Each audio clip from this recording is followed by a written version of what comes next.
vous aviez... Bonjour, merci de venir. Hein. Merci de venir, avec plaisir, on entend ça depuis tellement longtemps. Et justement, on l'attend depuis tellement longtemps, quelles sont les raisons pour lesquelles elle a tardé cette Freebox V7 ? Alors pourquoi elle a tardé ? Pour plein de raisons, c'est parce que quand on intègre plein de choses, il faut attendre un moment où il y a suffisamment de choses qui sont intégrées pour pouvoir la lancer. C'est-à-dire qu'on était parti sur une trentaine de partenariats ou de gens avec qui on avait des accords, et puis là, vous avez à peu près un peu plus de 20 qui sont là aujourd'hui. Mais il y en a certains qui n'étaient pas prêts, mais il fallait donc qu'on attende qu'on ait les choses importantes que l'on voulait qui viennent. La bonne nouvelle, c'est que ça permet d'annoncer des choses à l'avenir. On a 3 grosses annonces autour de cette box à venir. Une hardware, une avec un soft que l'on porte dessus et un soft service. Donc il nous reste 3 grosses annonces à faire qu'on aurait aimé faire ce matin, mais qu'on était pas bon, parce que les produits marchaient pas. Mais on espère toujours que la semaine prochaine ça marche. On dit toujours la semaine prochaine, puis il y a beau la semaine d'après c'est pas là. Donc on avait cette problématique-là.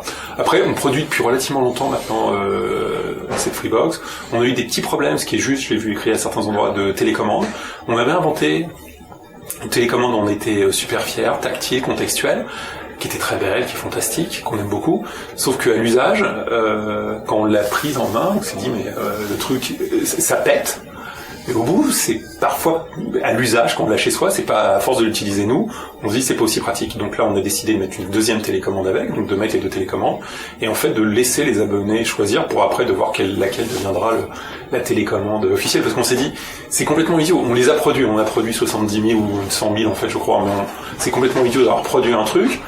Et peut-être que nous, on a un avis qui sera pas l'avis des abonnés, donc livrons-en quelques dizaines de milliers, et puis écoutons l'avis de nos abonnés, puis quand on a l'avis, on verra laquelle il faut utiliser. Mais ici, c'était environ 85% des abonnés préféraient, des gens ici, des salariés ici, qui avaient ces box en bêta, préféraient le soft touch au clavier, comme ça. Mais on va voir, moi j'écoute l'avis de tout le monde, et puis on verra ce que ça donne au bout. Mais on était super fiers, parce que c'était contextuel, donc vous êtes chez Netflix, on est dans un univers Netflix, on est dans autre chose, on a un autre univers, elle est éclairée, enfin elle a plein de choses qu'on aimait beaucoup, elle est super chic, quand on la met sur la box, ça se recharge automatiquement, c'était vraiment ennuyé à créer des tonnes de trucs dessus, sauf qu'à l'usage, l'autre était pas mal, vous faites un peu mieux pour plein de gens. On met les 2, puis après on écoute ce qu'on nous dit, et puis en fonction de ça, déjà ça veut dire qu'il va falloir qu'on en réinvente une autre, ça c'est un autre sujet, mais en attendant, on met ces 2-là, et puis on va voir laquelle on choisira après.